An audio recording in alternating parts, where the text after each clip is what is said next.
Yeah, that's who I thought. The minute I saw it, I said, "Oh my God, I get to be Mae West."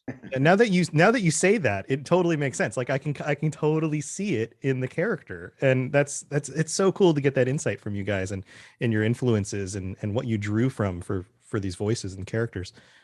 With Ronnie Shaw, there was another one. All right, she is the complete opposite.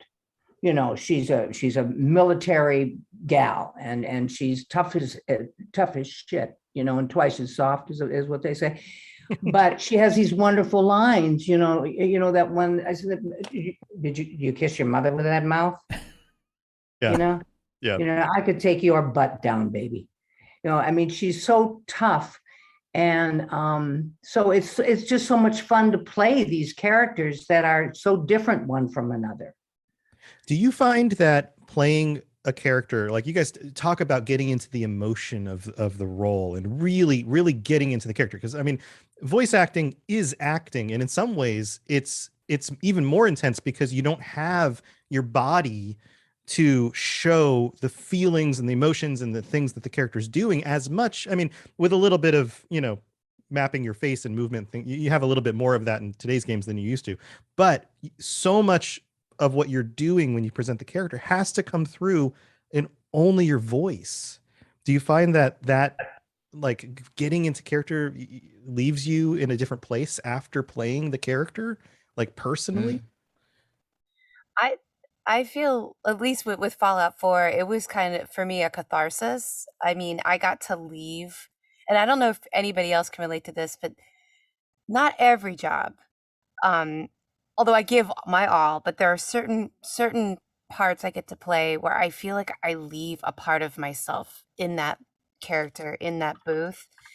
And it is such a release that I don't know if anybody else can relate to that, but I don't know. Like, I feel like, especially with Fallout 4, like I had gone through some pretty rough stuff with my dad where I had to like literally fight for him. No one liked him. And I was like trying to convince people to help me help him, so it's very like dance territory. Not that no one liked dance, but just that people were accusing him of being a synth and all this thing, but right, yeah. But so there was that, and then also like having to physically, I had to go search for him at one point, and so it was like with Colette, like wasn't she searching for her dad, or was that? I'm trying to remember. Was Colette looking for her dad in Fallout 4? I'm trying to remember. Very small side thing, I know, but I don't know.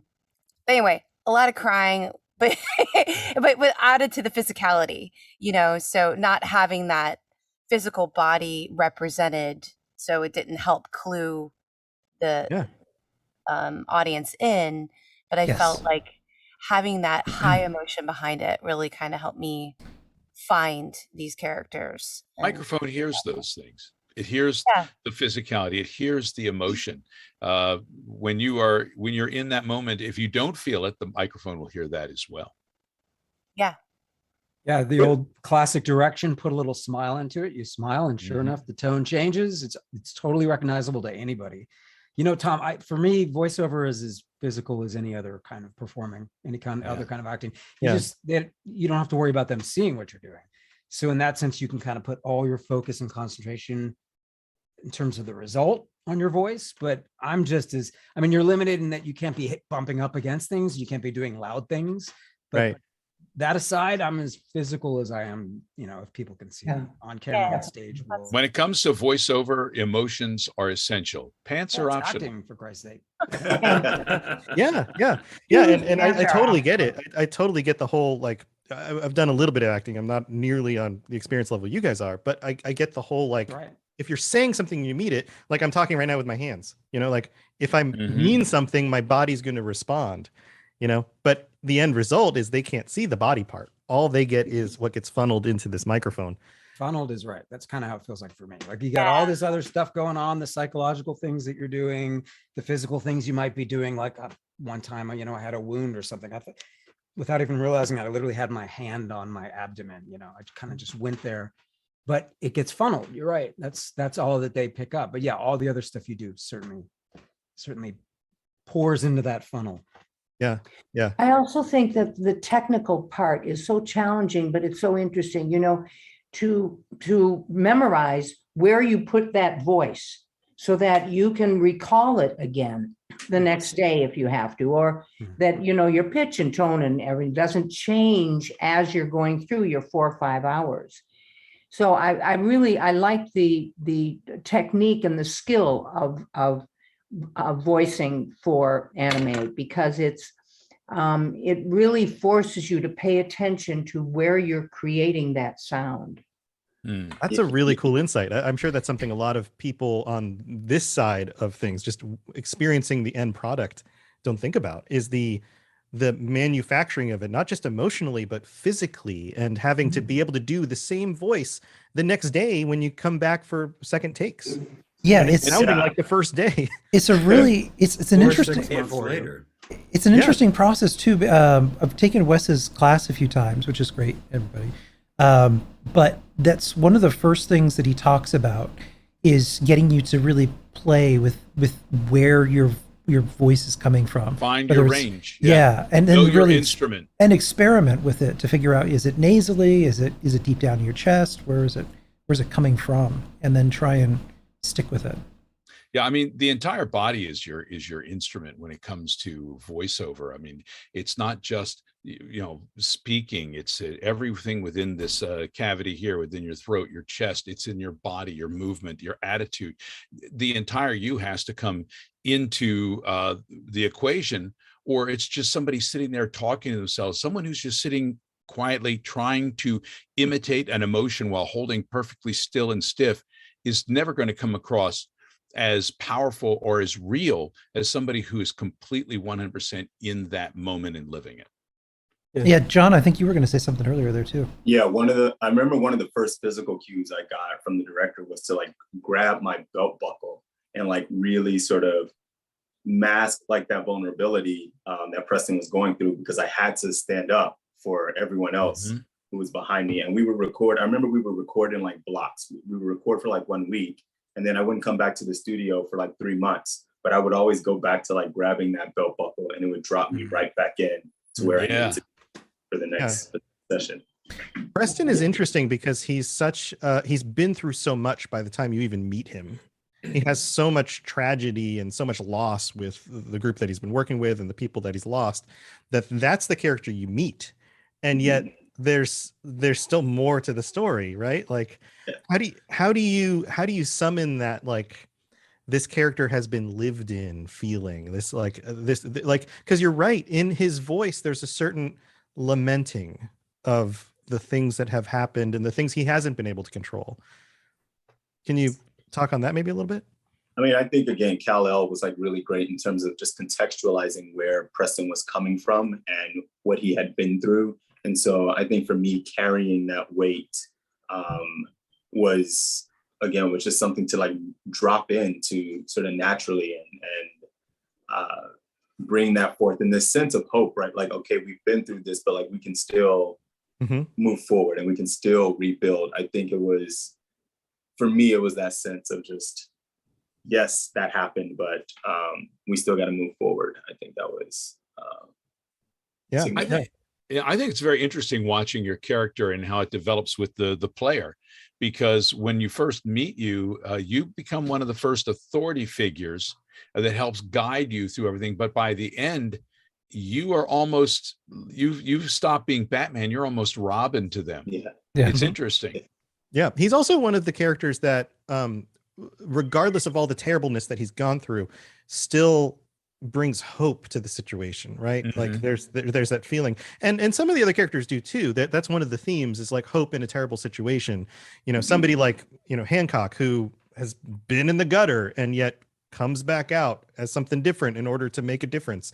This happens time and time again in the stories. And I think it's one of the things that just makes these roles so powerful, is both sides of that, the tragedy and the hope. Do you guys? I feel like that year when it came out, there was just so much shifting in the world, and so many people. I remember just people really reaching out and being like, "Oh my God, your character instilled me or infused me with so much hope in this time where That's awesome. like so many people were just going through so many things, and I was kind of like, oh shit, like I didn't realize that it would have that impact. But it really was just like a sense of like, you know what, there is a path, there is light, no matter what else is around you. Your character just radiated this nobility, this honesty. Even with a mascot head and a slinky dress on, it still came through. So can I ask a question for everybody? That's on the inside. Jen, you said something about leaving some part of yourself there. Does anyone else have this happen to them? When I've worked on something that's well written, that I'm proud of, if I'm away from it for a while, and watch the game or whatever it is, animated, whatever, and I watch and I know that my character is there. I know that I was there. I know I recorded it. I know that's my voice, but it's no longer mine. Yeah. It doesn't belong to me. And I can hear it and say, I know I was there. I know I recorded it, but it doesn't sound like me. Even though it could be just the way I'm talking right now. But if the writing is well done and the animation or the graphics are well done, it's no longer mine. It's no longer me. It belongs there. It's ingrained into the story. It becomes a part of the whole. And I love when that happens. Yeah. Do you all, revisiting your characters now, to Paul's point, is it almost surreal? Because particularly we constantly are changing, and even as performers, you go on to do other things, other characters. Is it almost like meeting a different part of you, a piece that maybe you left behind at a different time in your life, that maybe was a little bit a part of the character? Like Jen, you were talking about that a little bit. Yeah, definitely. I feel like every time if I happen to hear, because we don't always get to hear stuff we do, so when you do get to hear it, it does feel removed to what Paul was saying. And then also it does feel like that was me. If I do see it as that, I was like, oh yeah, I did that then. That was then. Like, so yeah, it's kind of chunked together. I don't like the word chunk though. Ooh. Like a pineapple chunk? A pineapple chunk can also be moist, Jan. That's moist. Doesn't bother me. Pineapple chunk. I'm just happened to look at chat, and so many people are talking about how these games and the experiences that people have in them become distractions from some dark places in their life, where they can escape and get away and bond with these characters. And so many people who are here are talking about that, how much these games really mean to them and the characters that you all brought to life. Do you guys have stories of meeting fans at cons, or a favorite memory of somebody coming up and saying, "Thank you so much for this character. It really hit me." Can you feel free to share? Absolutely. Yeah. Peter, do you have a specific memory? I didn't mean to go first. Sorry. Go for it. Yeah, I have received a couple of different emails from people and DMs on various social media. I don't really do conventions, so I don't get to see the fans in person very much. But the basic storyline of most of them is I was going through this terrible time. I ended up playing Fallout 4. Paladin Dance was my companion, and honestly, the character of Paladin Dance has got such a tremendous emotional intelligence. The way they wrote it. Here's this, big buff dude in the giant power armor who's super sensitive, and very understanding, very caring, and very empathetic, and who wouldn't want to hang out with him? And just the fact that character, which obviously someone else wrote, I just added the voice to, and I know there's more to it than that, but that's somebody else's words, but they got them through that. But I'm glad that I could be a part of that, that got them through that tough time. That's really cool. Yeah. You got Trash King NYX sent a message out in the chat room directly to Danny. Can you see that there, Ken? It did. Very much so. Fallout 4 came out during a time when I was struggling in the gutter myself. Such a rough time. Some of the worst in my life. And Hancock's journey hit me hard. Y'all put so much into every one of y'all's roles, and it shows. So thank you all so much.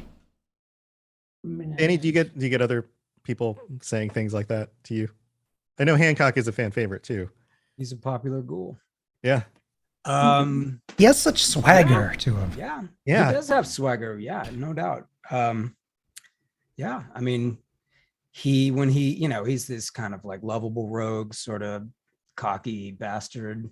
Hey, charming. Hey, come here. Come stick a knife in you. And then, of course, you start to romance him, and you get the soft little tender side underneath the armor, metaphorical armor. The ghoul skin underneath the rough, dry ghoul skin. Underneath the beef jerky. You get the sweet yellow pineapple meat. I was waiting. Thank you. Underneath the barbed wire and the prickly husk. Where? Yes. Somebody's going to put that on a t-shirt. Inevitably, I don't know. He's charismatic. He's got that swagger, like you said. But then when you get into the romance level, which I really didn't see coming, like when the sessions went there later in the gig, I was like, what? This guy? I mean, I hadn't really seen him at that point. I think I'd only seen, I don't even know if I had seen concept art. In the concept art, he looked different. I don't remember if I had even seen that, but I did not have that mental picture. This guy to me was just like, I don't know. He was the lovable rogue, and watch out, he might stick a knife in your guts. But then suddenly I'm like, what's with all the lovey-dovey business? Really, I was genuinely surprised. But I mean, you put all those things together, I think that's a very alluring package. And sure enough, there will be some people, I guess, who are more into kind of the external side of it, and some who are really more into the kind of emotional sensitivity and vulnerability. And he does transform himself into something else, and he does it through self-loathing, but he becomes a better version of himself in that way. And the fact that he is so like, hey, you like how I look? You like this mug? Like, he really he's very sensitive, but he also doesn't give a fuck, and that's an interesting combination. I think it's bound to lure different people for different reasons from different directions. Mizoga the Dork, I think, summed it up best. Hancock understands that being the good guy sometimes means doing the dirty work and offing bad guys. But he's chaotic good, and I can personally relate to that. I'm serious. Like, it's one of the probably reasons why the character works for me. That sort of, he definitely, that's it. I mean, I said it. I guess if you don't know what chaotic good means, he is destined to do. I mean, he is committed to do good, but he's not going to necessarily do it in the conventional, boring sort of way. That's not his style. Not about following the rules. He makes his own rules. Fuck the rules. Yeah. What's interesting when you talk about him and he and all this, and the thing is, when we're doing these characters, we get so involved with them and they become a part of us. But once they're born and they're out there, it is almost like children. They lead their own lives. They become a separate entity from us. Yeah, you give them life and they run off and you go, goodbye. Have fun in college. Yeah. Stephen Nene Chan said, Stephen, your characters have been there at the lowest points of my life, and they really influenced my current VTuber persona. So many people right now are sharing, just they remember times of their life and how much these characters. We went to a very emotional place here. Yeah. Why so serious? Yeah. All right, let's lighten things up for a second. Bring back the geese and the pineapples. Let's bring back the nonsense. Yes. So pre-Fallout, pre-Bethesda, how did you all get started in acting and voice acting? And you know what, Chris, let's start with, one second. Thank you. I think that's, is it left handshake? Left handshake. Thank you very much for that $10 donation. Thank you. Yeah, and Chris, let's start with you. How did you get started in acting and voice acting? I came to DC looking to do acting work. There was a great stage community there. I got pulled into audiobooks, and I actually worked on some really early Bethesda games as I was just trying to put together, an actor's life in Washington, D.C. with all these, with industrials and stage work and voiceover. But one of my first voiceover teacher was Elizabeth Noon. No way. That's what, yeah. Look at this little, we're going to get to Jen's story later because that's a fantastic one. Was the first launching point. And wow, that was what I needed to go on and build from there. I knew you were going to do it. I knew it from the very beginning. And don't forget, Chris right now is appearing in We Own the City on HBO. So, We Own the City. Awesome. Yeah. Cool. Little David Simon legacy, also The Wire, also Homicide. shit. Wow. yeah. I'm very old. Yeah, but independent of your voice acting, you've done quite a bit. Tell people a little bit about some of the things that you've done in other shows. Well, I think my favorite credit is got to be the Netflix show Living with Yourself with Paul Rudd, where Paul Rudd plays himself, and it's a little bit of a spoiler for the first episode, but he plays a clone of himself. Great show, by the way. It's an awesome premise. And I guess this is really a spoiler, but I get to pee on Paul Rudd. And it's not only a spoiler; it's a bucket list item for many people. It really is. Yeah. By the way, 2 words about that show: Tom Brady. We'll say nothing more. Absolutely. Yeah. Things like Veep, which we were so lucky to have come through our market, to come through Baltimore, to be able to work with people like Julia Louis-Dreyfus that a lot of us in this market have gotten to do. Who's from the area initially? Yeah. I didn't know that. What the hell am I doing in LA? What about you, Jan? And I'm hopping over to you because you too have a connection with Elizabeth. Well, we have a history of heavy petting. You weren't going to mention that. I know we go to shelters and just meet new cats. Like, Roll clip. No, so I used to work as a receptionist at a recording studio, while also, as Chris so eloquently, putting together the actor's life. I've been called adequate before. So, no. But I thought, okay, well, I can day job it here, and I could do shows at night, and rehearsal, blah blah blah. And Elizabeth would come in and just breeze into this office with just such wonderful kindness and warmth, and also just nailing every job. And every once in a while I would get to cast, and I'm just like, Liz, I'd listen to Liz. And then she kindly, because I mentioned that was part of the reason why I was working at the office, was like, to learn.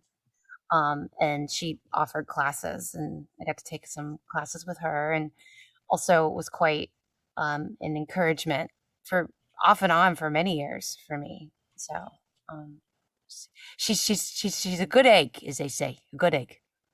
Good egg, one of the best. Yeah. A good egg. Yeah, Liz, you don't know these expressions. That's really a wonderful expression, isn't it?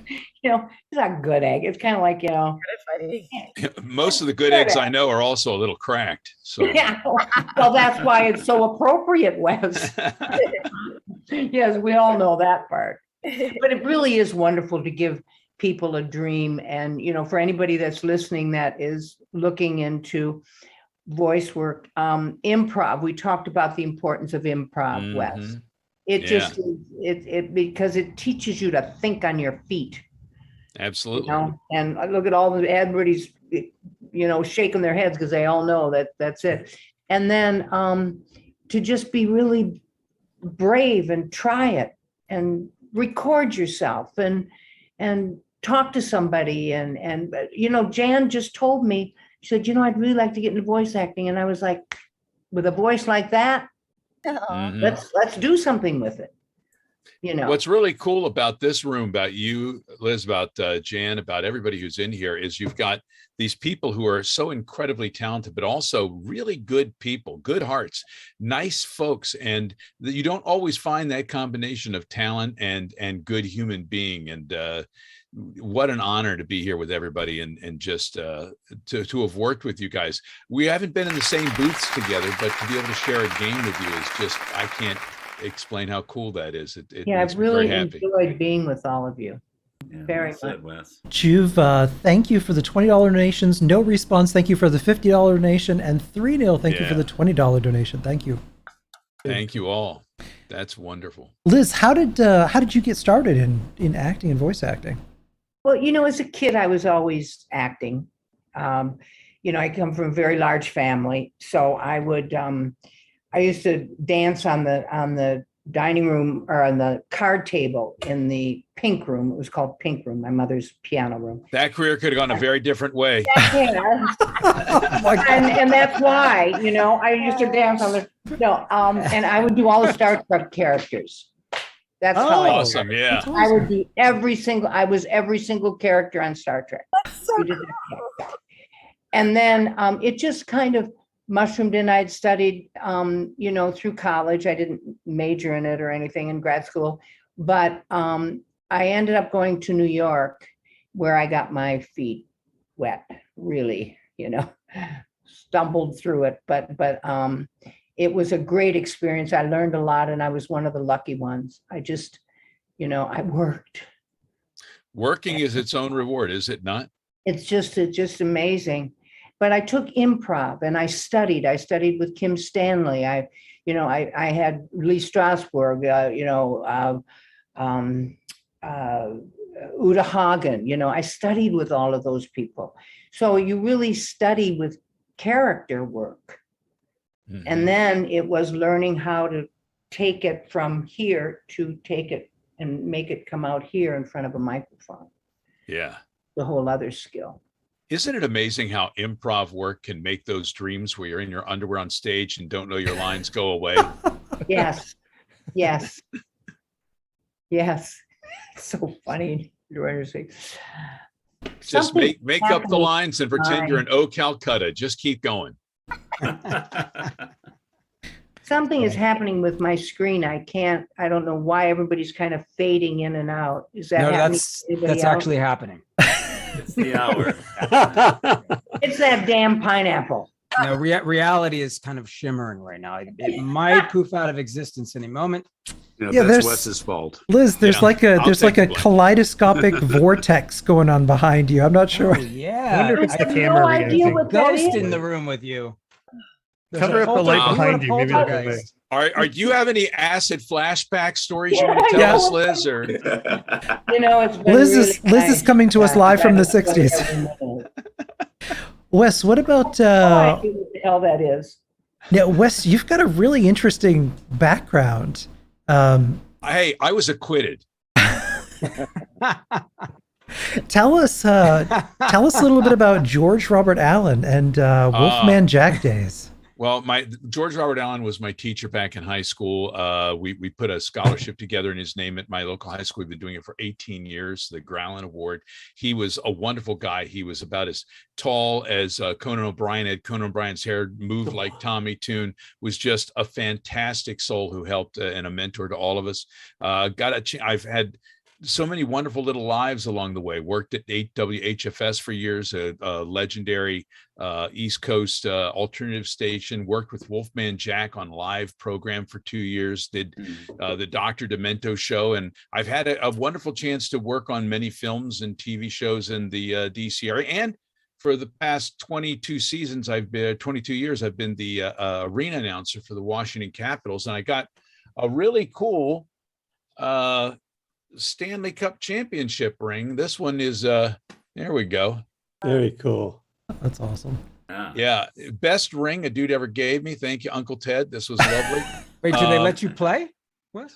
No, I just talk about them playing and then I get a nice ring out of it. So it worked out pretty well. I've announced almost every one of Alex Ovechkin's home goals since he came into the league, and that means that I've announced a lot of them over the years. So he's now banging down the door to try to get Gretzky's record, and it's been kind of fun. What the hell is icing? Icing is when the puck goes across two lines and doesn't stop, and they call it back and bring it to the other end. So it's bad. It's also something on cake that's delicious. So it's good. I'm glad It's we bad. It's bad. It's bad in Yeah. hockey, good in cake. Exactly right. Exactly right. Yeah. Got it. I still don't know what the hell it is, but thank you. Yeah, especially a pineapple upside down cake. Yeah, pineapple also bad in hockey, good in cake. Whatever. Yeah. Pineapple is good in anything. I'll clear this up. I do love pineapple on pizza. I'm one of those guys. So It's a love or hate thing. Yeah. Definitely a binary thing. Yeah.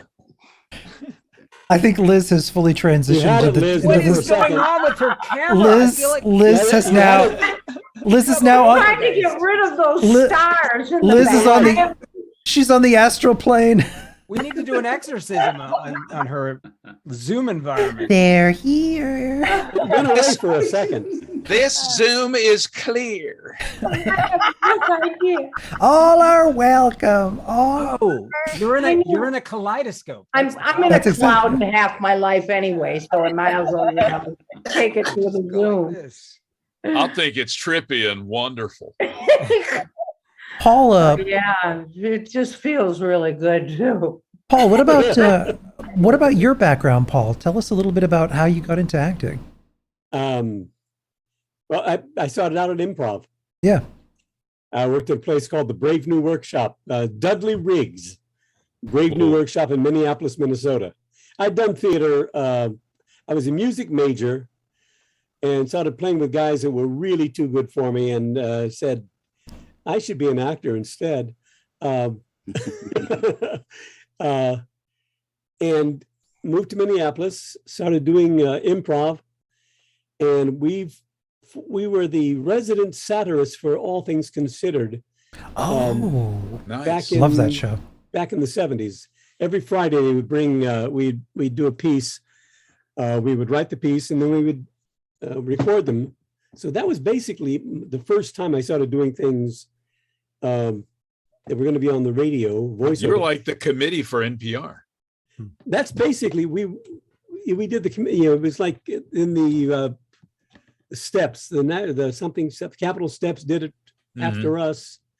Anyway, so we did that for a couple of years, and then I started doing a lot of musicals.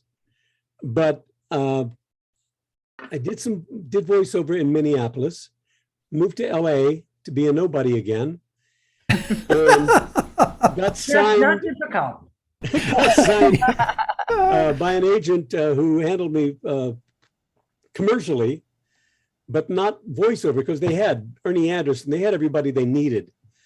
Until one day, one of the voiceover agent, Rita Vanoy, went by and heard my voice on a character I was doing. They were watching my reel, and she said, "I want to bring the guy in." So she brought me in, and I booked the first thing she brought me in for. It was the voice of a Lindsay Olive, kind of a nerdy little Olive.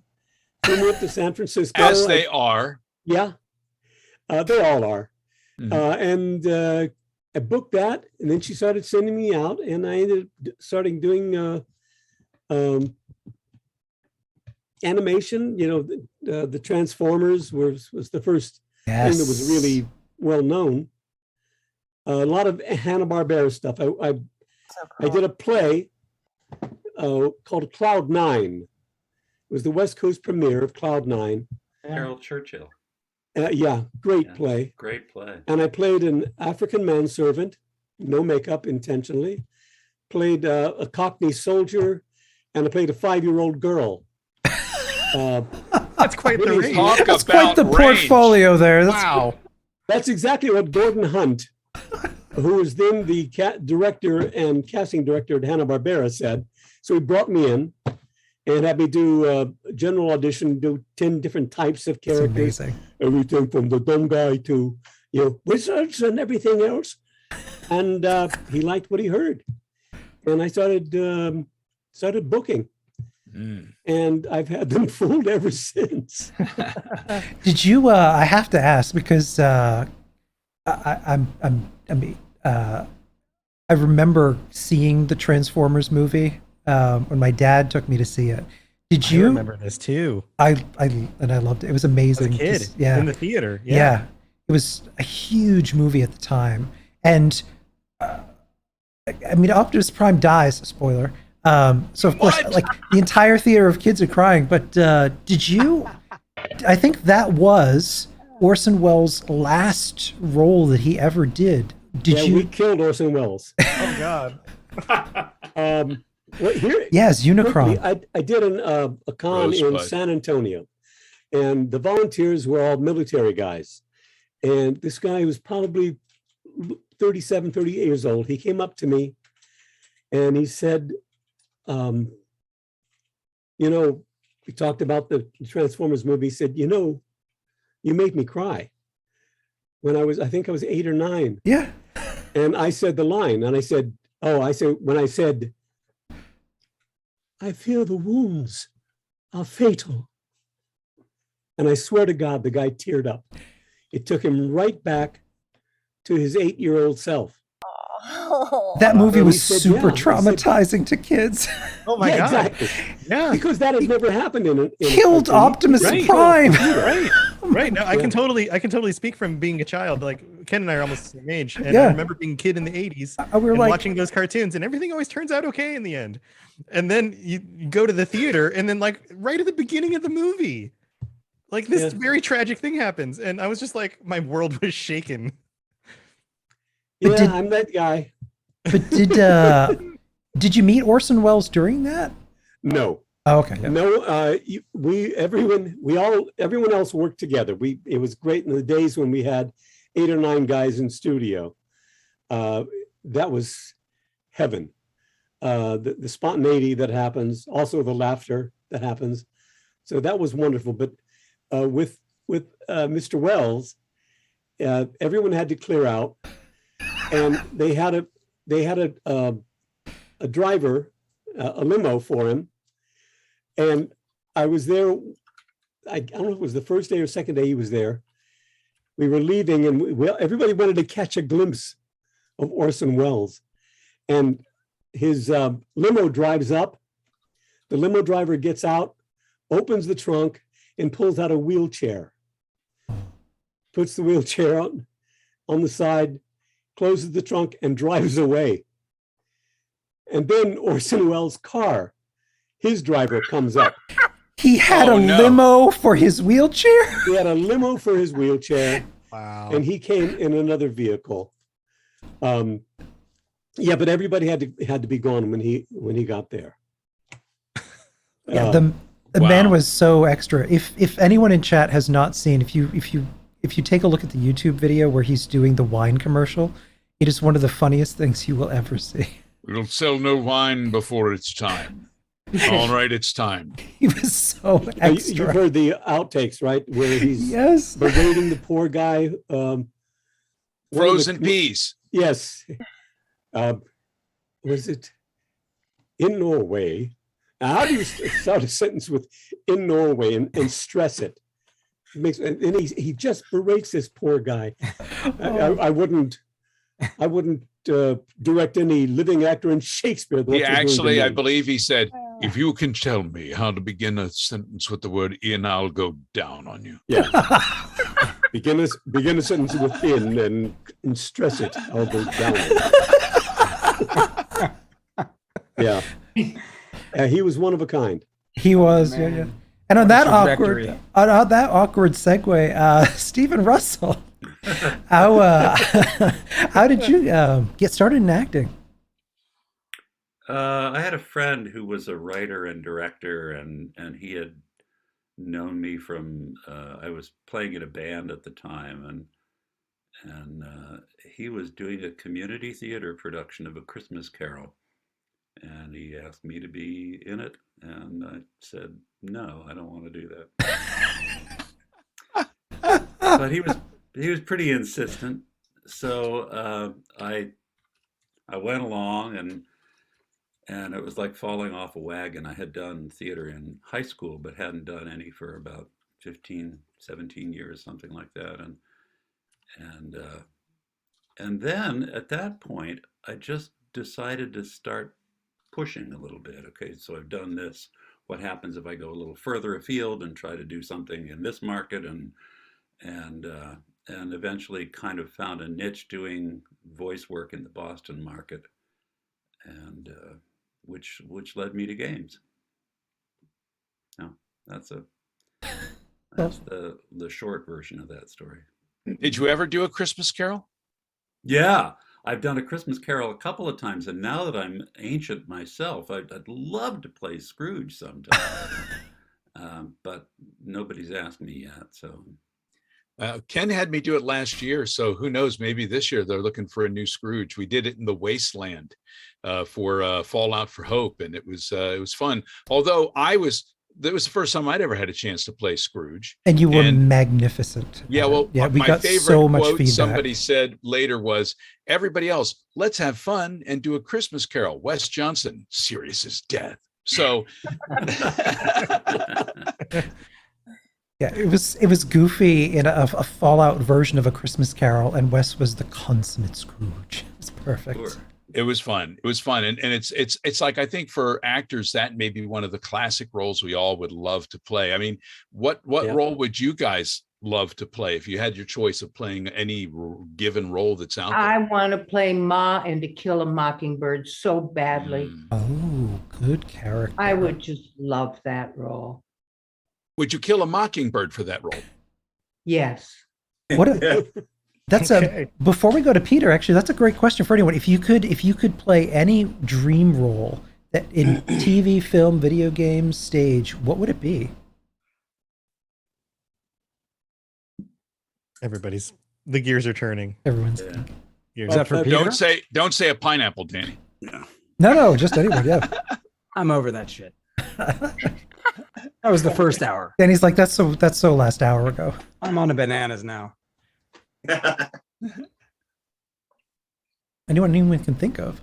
Well, I've done a couple. I've done one that was my favorite, and that was playing Tevye for 10 months, 8 shows a week. So that was, and now I'm too old to do it, and I don't want to play Laser Wolf.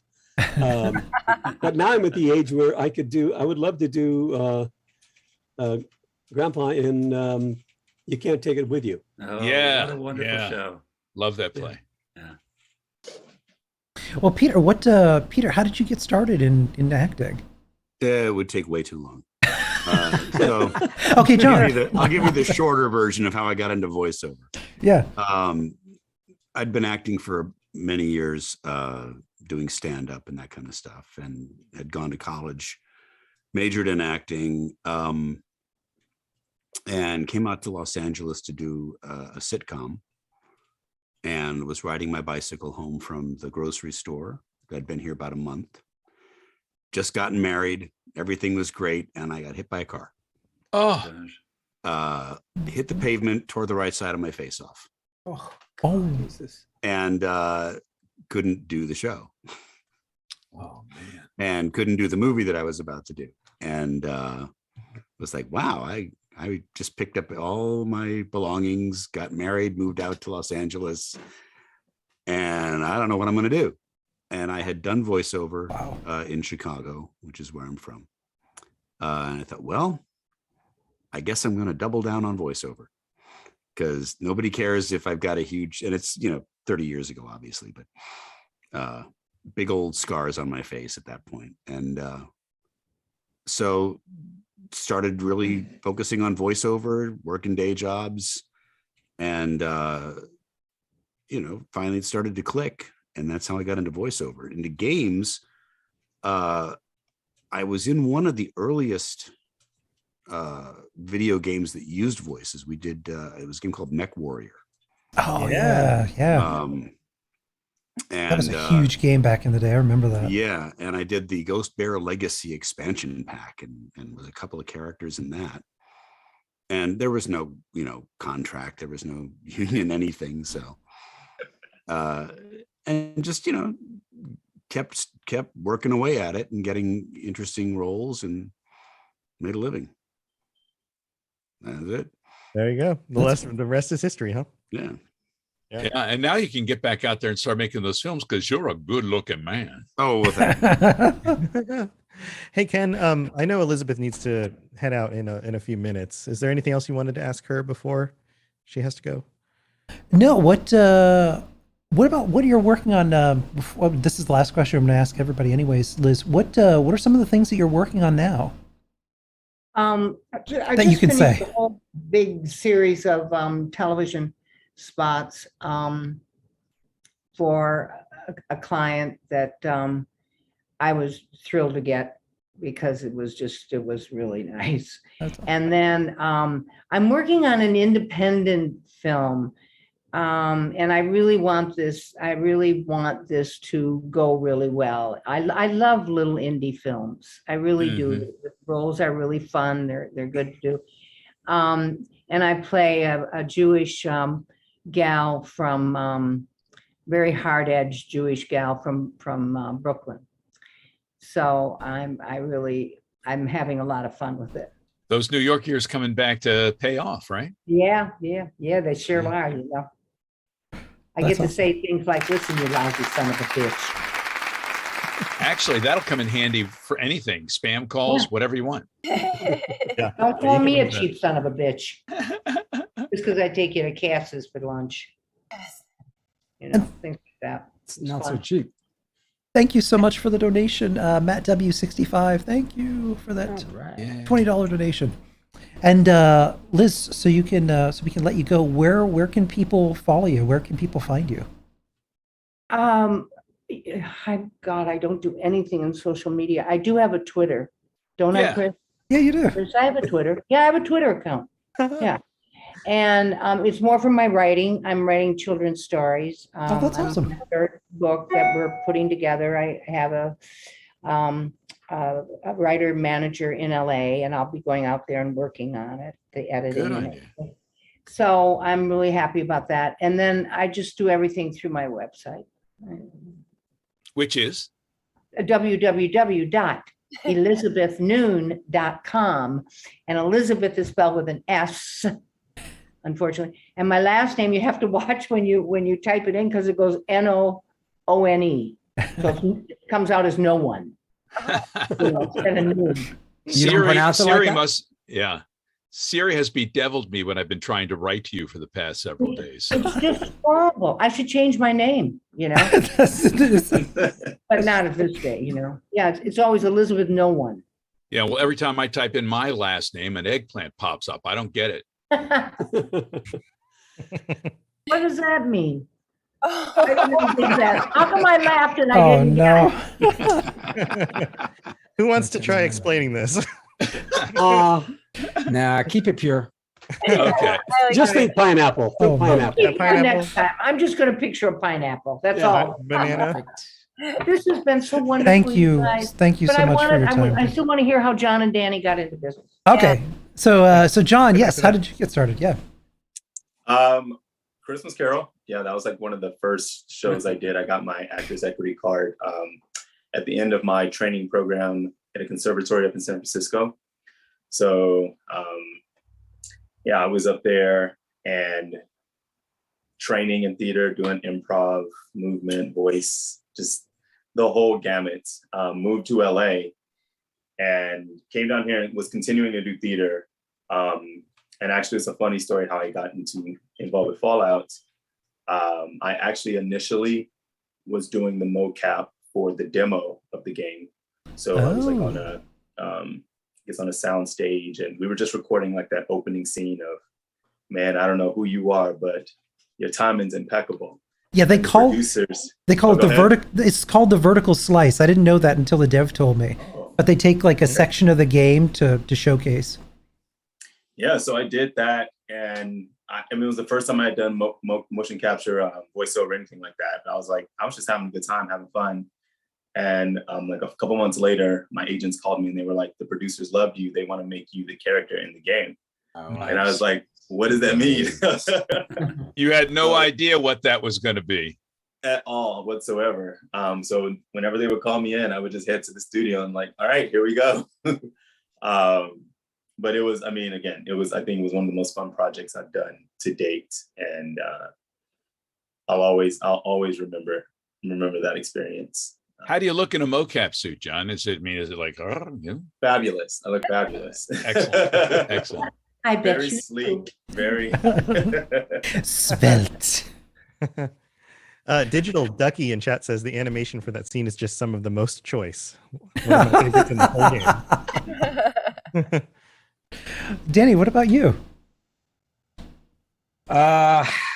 Elementary school, I played Orson Welles in a like an all-child musical of Citizen Kane. And then I played Orson Welles playing Charles Foster Kane. Wow, what That was elementary my school first. did you go to? And I was 5, and it really expanded me as musical theater. You know, as a kid in middle school and high school. You know, I've let's see, when did I start doing it in earnest? I think I started making my own films after college, live action, but also animation, and I would do voice type stuff for those.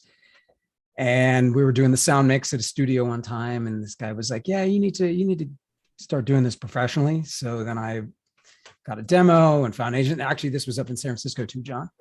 I'm from the Bay Area originally, and here we go.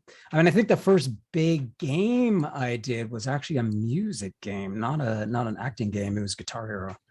I did a bunch of singing for that game. Oh, all right. And a bunch of other music themed games that were done by a really excellent studio up in the Bay Area, up in Fremont. Well, you're a legit musician. Yeah, I mean, very you got a legit. band. If you say so. Tell us about your band, sir. Yes. Well, let's see. We're just like a rockin' teenage combo. Everything's got a nice 4/4 beat, except for the stuff that's in 13/8. Yeah, I have a band called the Fuxedos. It's kind of my alter ego. Fuxedos, like tuxedos, but with an F, so it makes a fuck sound. If you want to find me on social media, if you put that, thank you. I'm here all day. At least till 4. If you put that into some social media, you will probably find me doing something. Find my Linktree now. I like these Linktree things because on Linktree, one link like blossoms into however many links you got. But yeah, Fuxedos. You wouldn't believe how many people misspell it and in how many damn ways they misspell it. But that doesn't really bother me at all.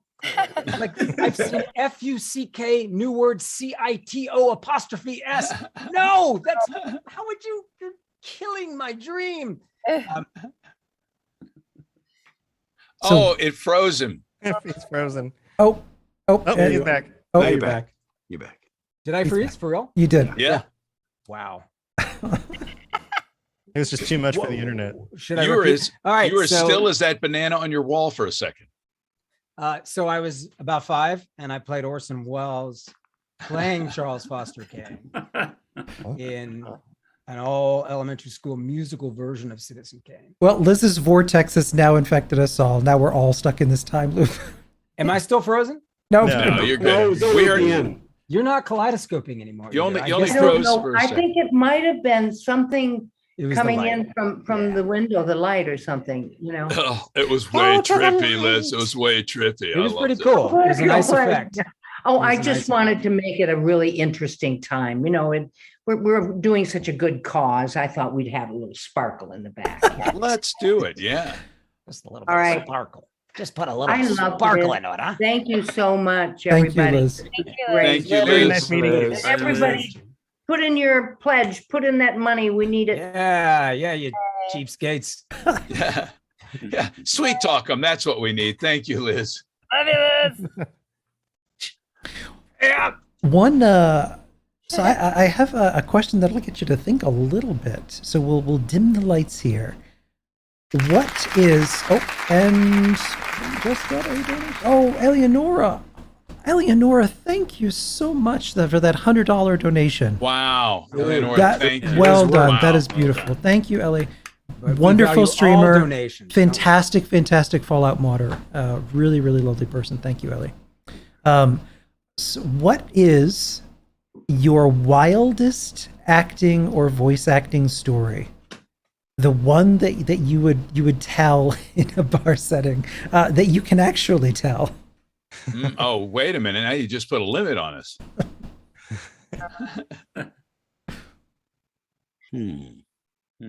Ears are moving again. Well, You keep dropping these big questions, and they all have to think about it. I would think being it was a Baltimore thing, and it was a movie for me, being in John Waters' A Dirty Shame. And getting in a John Waters movie to begin with was great. I was a much heavier guy then. I weighed 360 pounds, and I played a biker by the name of Fat Fuck Frank. And Thelma Blair was my girlfriend in an NC-17 film. Like, that'll ever happen again. And I was in a gang with Tracy Ullman and Johnny Knoxville and Chris Isaacs in there. So it was a great time on set. And it was a lot of fun. But Selma played a character by the name of Ursula Utters. And Ursula, she's a dancer and she's famous. And she got the biggest tatas on Harford Road. What is evidently at this club, she's using these prosthetic devices that probably gave me about 1.5 foot restraining order away from the actual Selma, to whip me around the head, neck, and shoulders with them during a scene. And they finished doing this scene. It's like getting hit with a couple of soccer boppers that have a nipple on the end of each one. And when it's over, the first AD shouts out and he goes, "Do we want to get a safety on that?"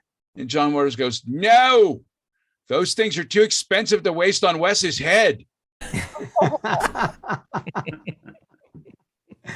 So, classic. If anybody hasn't seen the pictures of you in this film and It the is ridiculous nature of everybody else in the amazing. film, they need to go look this up. Yeah.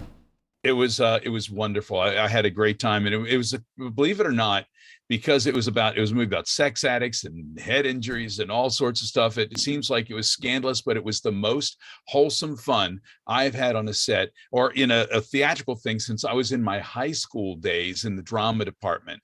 It felt like that kind of camaraderie on the set, and it was very cool and a lot of fun. What about you, Peter? Oh, I'm not following that one. that was the capstone story of crazy stuff. Yeah. I'm sorry. I should have waited. I had a John Waters in my back pocket there. I know Jan was about to share something. Did you have something you want to share? I just had two small examples, but one was I was here. I'm in Maryland right now, and I had flown back. My mom was very sick. This is summer 2019, and I had flown back to LA for just a 4-hour record at Blizzard.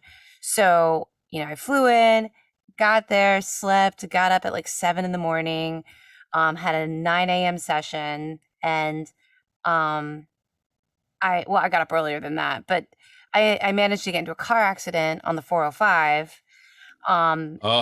I know, but it's a 405, so you're going like 3 miles an hour, so you're fine.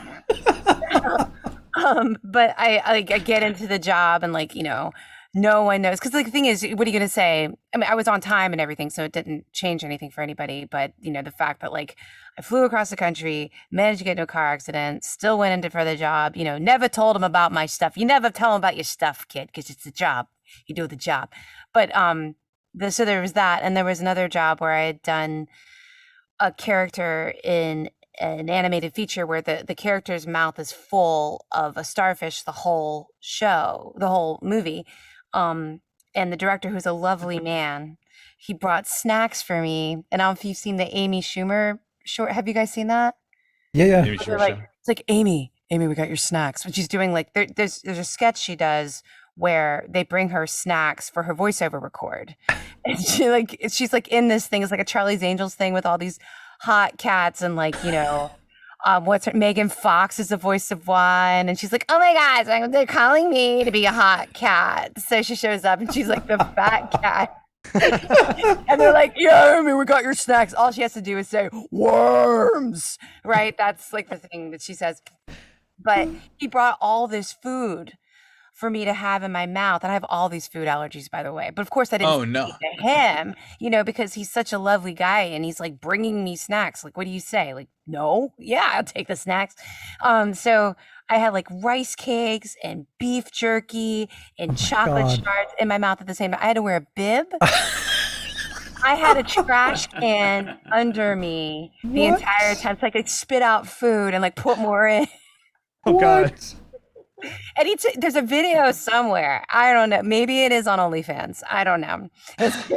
Yeah, I'm sure there's a whole splashing forum dedicated just to that. Yeah, but yeah, exactly. It's a I know very that particular from John kind of Waters. kink. Yeah. So yeah, I think that's probably my main story. Did you gain any weight on that one, or did you, No, I did not consume any of the food. But you just chewed it up and spit it out? Chew it up and spit it out. That was my jam. It was really, really cute and short. Thank you, Susie Little Ghoul, for the $20 donation. Thank you. Dear. Love you, Susie. What about you, Chris? I think it wasn't the on the job that was the crazy part, but I did an industrial, so a training film for the TSA, and in it I was the guy taking the bomb through it was a training film for the people doing the screening, so how to watch the X-ray machine and like not mess up and not miss things. So I'm like the guy doing that, and that's great. I cashed my check, and about a year later, and this was after 9/11, but after the shoot, the water, they wouldn't let you have liquids on the plane, so you had to have all your liquids in the little bags. And I'm flying home. There's this huge line. Everybody's there with all their bags and everything. I'm not going to make my flight, and the TSA guy's walking up the line, stops at me, is like looking at me. I know you from somewhere. Oh no! Oh no! Are you in the training film about the thing? Yeah, I am. He's like, come here, and he walks me past the whole line. Nice. Wow! So there are people say there aren't a lot of not a lot of perks, but that's a good one. But that was a big payoff. Very cool. That's fantastic. Paul, what about you? Oh God, it's interesting because one story will generate something else. It's like, well, I've got this story. Oh, there's something else. I worked with Anna Nicole Smith, which was really wow. Yeah, I won't go into that one. Enough said. You're just gonna leave it there for us? All right. Were you deposed? Was she the ultimate professional? Oh, she was horrible. I mean, she was as sweet as she could be, but she was completely stoned the entire shoot. I can't wait for Paul Eiding's book. It was okay, I'll go with that one. No. It was a real, nothing happened except that she just didn't know what she was doing. And she was on drugs, poor thing. And we had a scene where it was called Skyscraper, and she was supposedly a helicopter pilot. It was like a ripoff of Die Hard, and I she remember. was. Yeah. Oh God, you remember? Oh, it's usually on at 2 or 3 in the morning. Anyway, it's a scene where I'm waiting for an elevator. Elevator doors open. She's inside the elevator in this beautiful jumpsuit that's cut down, zippers everywhere, and she pulls me onto the elevator. I guess they're terrorists around. And of course, my character immediately assumes she wants me. It's one of those that was so stupid. As one does in the average elevator. Yeah, and she's much taller than me. And she had platforms on. So I came pretty much right up to her boobs. And we're doing the scene. And the terrible thing was she was deathly afraid of being in the elevator. She didn't like the idea that the elevator doors were going to close, because every time they closed, there would be a little jerk, like we were moving, and there were cables. And she was sure we were going to die in there. She was just terrified. So I get on. They kind of close the doors. And I swear to God, I left there and I had bruise marks on my arms. Anyway, so all that stuff happens. We start the scene. We do her close-ups. We do a 2-shot, then her close-ups. And then we're doing my close-up. And we're doing our lines. And then finally the director said, told her, because she kept stepping on my lines, said, we're doing close-ups now, so you can't step on Paul's lines. Oh, okay. I didn't say what he said. No, I know you didn't say what he said. You just don't talk when Paul's talking. She said, oh, okay. So I'm doing my lines. She doesn't say her lines at all. So I start ad-libbing because they keep rolling. So I'm ad-libbing. I'm talking about all those zippers. Do they all open? What would I find if I opened all those zippers? Still nothing. I said, whoa, you're tall, aren't you? I like tall. I'm going on and on and on. And then finally, in the corner of my eye, I noticed that there's some movement, some shaking. And I turn. Finally, the director yells cut, and they're just cracking up, having a great time. And then the funny Sharon said, Anna Nicole, why weren't you saying your lines? And you said, why? You said I couldn't talk while he was talking. We had to do it again. Anyway. Did any of your lines make it in? Yeah. And then, of course, she gets off and I get blown away. Nice squibs all over the place. Blood coming out of the back of my head. So it was a quick scene with this beautiful woman, and then they kill me. What's the name of this film again? I'm going to write this down. Skyscraper. Yep, Skyscraper. You need to see it. And I said at one point to the director, I said, it would have been nicer had they killed me before this scene. He's an old friend of hers. Anyway. So that was the one that didn't have to do with voiceover. Does anybody else want to share? We're running out of time here. Does anyone else have a story they'd love to share? Looks like we might have used them all up. We used them. You can't really follow up, Nana Nicole.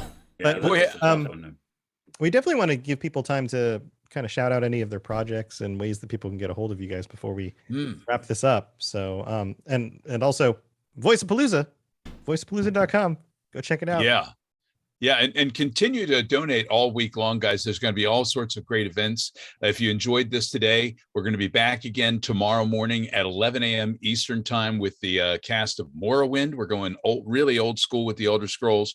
And then we're going to have a Whose Apocalypse Is It Anyway later in the evening, where there's going to be some improv involved, and Danny will be talking about pineapples. You'll want to check all this out.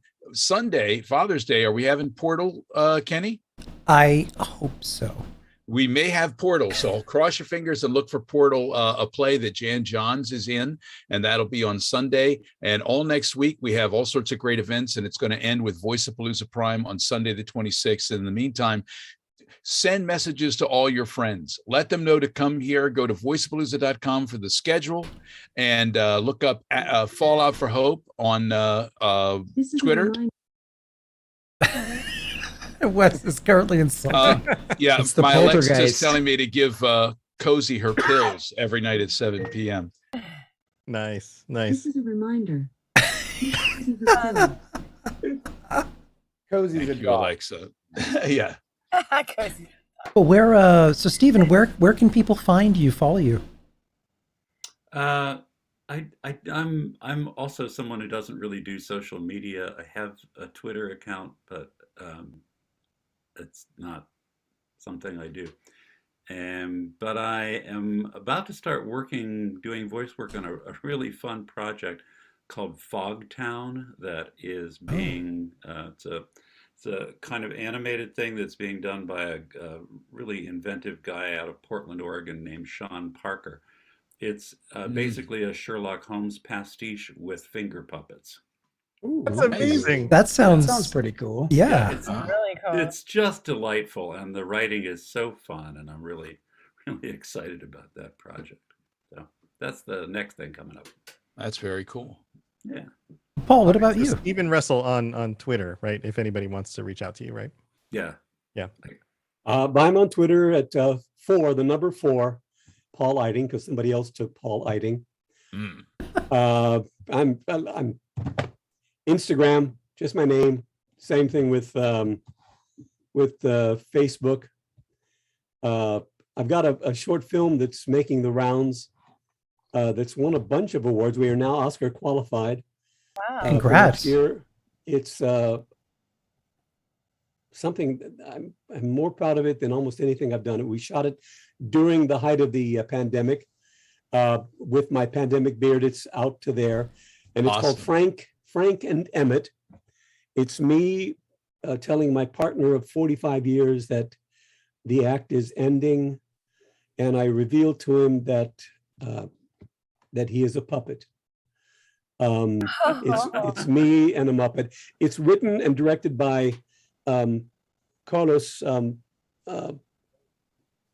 want to use his entire name. Carlos Puertoles. Carlos is the head of animation at DreamWorks, and he always loved the Muppets. So this is more or less an homage to the guys who run the puppets. Yeah, it's look for it because it really is something I'm pretty proud of. Frank and Emmett.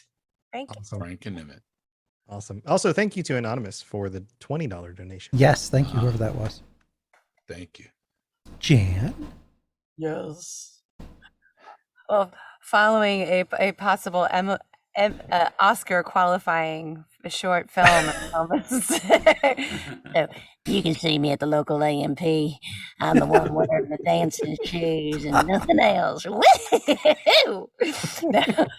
What am I? Oh, so you can find me on I'm on social media, but I'm not good at it lately, and I've never been good at it, to be honest with you. But so I'm on Instagram and on Facebook and I'm on Twitter, although barely on Twitter. I'm trying to get back into it. And I've got a couple projects in the works that I can't really talk about, but Mickey Mouse Funhouse was just renewed for season 3, which is pretty cool. Congrats, that's awesome. Yay, so that's cool. And then I'm doing some stuff on Alice's Wonderland Bakery. So every time I have a session, I immediately want cupcakes and scones. So Do they make you smaller, taller? no, I'm trying to like say something other than eat me because I feel like I'm trying to think of the name. Like she has in the cartoon where she has the cookies like eat me. Oh, don't mind if I do. You know? Oh, Jan. Anyway. Jan. Oh, Jan. Oh, Jan. That's kind of what I'm working on. A lot of video games that are coming out. But I have no idea if some of them will ever do you guys feel this way? Do you have things going on that have been going on for years and years and years? And you're like, they've recast me. I'm sure Dwayne "The Rock" Johnson has my heart. Probably. Chris Pratt's playing me now. Yeah, exactly. So it's just like, so I don't even know. Like, I'm like, am I even in that anymore? I don't even know. So there's that. Well, you should be. Should be in all the things. That's right. That's right. Peter, what about you? I am wrapped up in a pile of NDAs. Enough said. Anything coming out, I really can't. I did just work with a studio we're all familiar with. I don't think that gives too much. Yeah, I wonder Cheaply? what that could be. Cheaply? Studio Ghibli. Studio Ghibli. Cool. Chris? Is there any way that you want people to reach out to you if they're? Oh, yeah. I'm on Twitter at Jessup Peter. I'm on Instagram as Dad Jessup. There is a fake Peter Jessup account. I saw that one. I know, right? Oh God! And they won't That's get rid of creepy. it. I have reported it over and over again. So have a lot of my followers, and they just it doesn't violate our standards. I'm like, That's yeah, it does. creepy. Yeah. So, Yeah. yeah. They should give you a blue mark. Yeah, well, You can put in for it. Yeah, especially if somebody's impersonating you. I have, and I've been turned down many times. Likewise. Facebook and Instagram is so stupid. I hate those companies. All right. Anyway, that's where I am. Chris. You can check out my website, the Fuxitos, spelled the okay. Spelled Pineapple. Don't do it a dumb way. I guess Voice of Walker on Twitter and Christopher Crutchfield Walker on Instagram, because they say not to have your brand make any coherent sense together. And I work on a show called Thespian, where I'm a producer and one of the actors. It's on YouTube. It's really fun to work on. It's great. It's a great show. You should check it out. Thanks, Wes. It's out of Baltimore. Very funny stand-up comic turned actor, writes the whole thing, named Mark Unger. And then I'm in the audio dramas from Graphic Audio of the Fred the Vampire Accountant series. And there's also a very good audiobook series done by a narrator. But we do the audio drama of that. So that's what's coming up. It's an accountant that'll keep you in the red. It will. And what was the Paul Rudd show on Netflix again? It is Living with Yourself. Living. And it's great. It's so, yeah. And Jan, thank you for teeing that up. Oh, yeah. And your social security number is. No, I'm kidding. Yeah. No, it's a great show, and I was really proud to have any part in it. So, John, but especially the peeing part. Yeah. I'm at Gentry John on social media. Try to keep it consistent, and I have a short film on the film festival circuit right now called 10. I'm really proud of the work we did, and you can find out more information at 10tenshortfilm.com. And short film. Okay. I have a lot of homework to do. Jen's going to be making the rounds. I know. Well, I'm going to see all of your things. I did. I was at the Fuxitos, Skyscraper, Frank and Emmett, Living with Yourself, Thespians, and 10shortfilm.com. Weekend planned. Yeah. Danny. Working on an audiobook series based on silent films. Oh, cool. Yeah, it's kind of John Cage meets early Cecil B. DeMille. Cool. Thank you, Christopher, for being the only fucking person in this chat to get the goddamn joke. I got it, and then you push a little farther. Right. Working on speaking of Cecil B. DeMille, a remake of the Ten Commandments. It's all in Basque. It's a hard language. I don't know it at all. Very limited audience. I don't know one word in Basque. Yeah. I don't know a single fucking Basque word. The only word I know for is a Spanish word that means Basque, which is Vasco. It's not a Basque word. The only word you need to know in Basque is bathroom. So you can get around. That's all you need to know. Do you know that word was? No. I would be in big trouble. Anyone in chat? Well, I mean, without looking it up. I'm looking it up right now. Baño. Comuna. It's Espanol. What is it? Comuna. Comuna. Komuna. Oh, like a commune. Like a commune. No. A commune. Yeah. God, what else? Thinking about starting a roller derby league. I don't have any skates. I don't have one. I'm terrible on skates. No, actually, I'm not that bad on skates, to be honest. And there was a roller rink in LA that was awesome, and it's just done. I think even before the pandemic is done. And thinking about inventing a new kind of mustard. Ooh. Like a mustard that's never been done before. That's like mustard plus peanut butter, or mustard plus I don't know, locust. Oh, how about mustard with sebaceous cyst fluid, and you call it pustard? Oh God. Oh wow, that was like, for shitty puns, that was like transcendent. I know. That was the emperor on that started puns. What about mustard and pineapple? No, actually, that was a quality. Pustard? Pustard. Hustard would be a good band name. Hi, Nustard. I love the chat room right now. After Jan said that, we've got an ew and a Jan, Jan, no. Hustard. You can unfollow Jan at. Well, yeah, Fuckcitos. Again, if you spell it FUCKCITO''S, I will find you and I will slap you about the face and neck. So don't do that. It's always the. That's another thing. Even if they get the Fuckcitos part, they like, oh, it's Fuckcitos. You're in Fuckcitos. No, fuck you. The FUXETOS. Don't put a second E on it. Or again, I'll find you and I will beat you severely. And then you can keep an eye on what I'm doing, which I may or may not be at liberty to discuss at this time. Well, that is all. Great thing to say if you don't have it. Or if you do. Don't know what. Should I say what I'm at there, Ken? Yes, of course. You can find me on Twitter at Wes Johnson Voice. I think Instagram is just Wes Johnson, and Wes Johnson Actor on TikTok. If you want to go there and see Craig Seckler with his adoring fan hair, he's on there as well. And I'll be working on a Star Trek film this summer called Farragut Forward. Which is I'll be playing a Klingon. I've done it in Star Trek games. I've played Klingons vocally. Now I get to wear the lumpy head. And, he looks so good as a Klingon. The makeup I look better as a Klingon than I do as myself. It's pretty weird. And I've done a film called Thank You by Mike Krasinski, which is out there at the festivals, and you can probably even see it on YouTube if you want.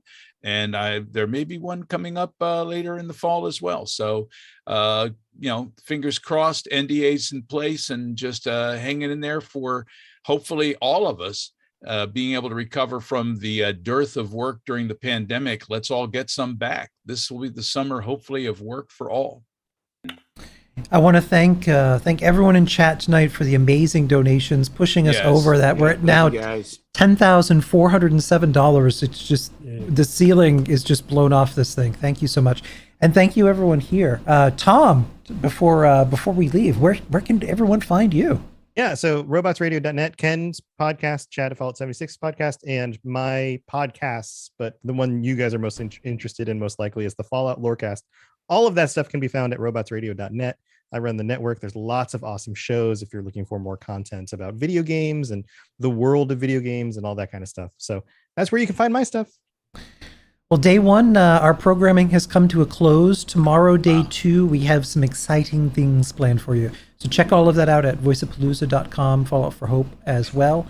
And we're going to pass the party. Don't go anywhere. We're going to raid into Wreck-It Renee. So stick around, and she's got something really fun that she has going on here. And Danny is getting ready for his OnlyFans video. And on this awkward note, I'm going to raid.